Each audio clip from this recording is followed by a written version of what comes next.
Hello and welcome to the video. If this is your first time here, my name is Mike. If you've been here before, my name is still Mike, but you would have known that already. Boyle came into being around 1916, one of the many towns shaped by Alberta's railway expansion. The rail line didn't just put Boyle on the map, it gave it purpose.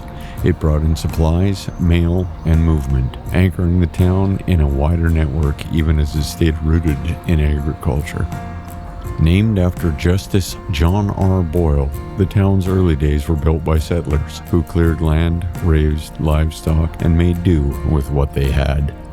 Over time, Boyle grew into a modest hub, never large, but steady. A school was built, businesses opened, and the town found its rhythm.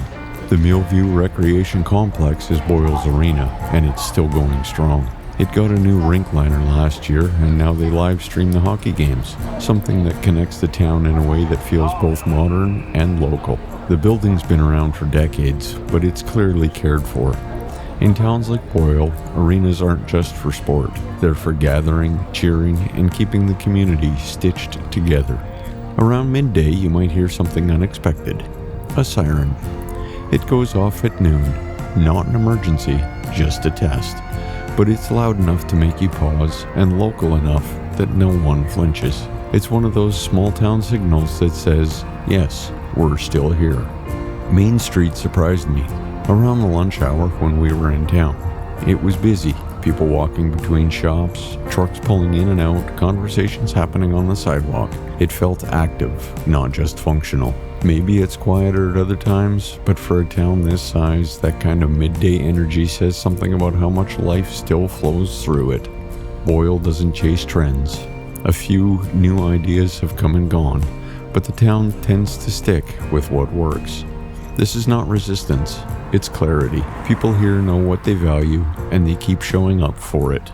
Driving out, the welcome sign is a little worn from years of wind and snow, but it still stands. Boyle isn't trying to be anything other than what it is, a town shaped by rail, held together by community, and steady in its own quiet way. So if you enjoyed this little journey, give that like button a tap. It's free and oddly satisfying. If you haven't subscribed yet, just know I share a new small town story every week, weather permitting of course. Feel free to pass this along to your aunt, your neighbor, or that one friend who still thinks Alberta ends at Calgary. They need this more than they know. And you'll find Gradient Imaging on Facebook, Instagram, and TikTok because apparently I'm not busy enough.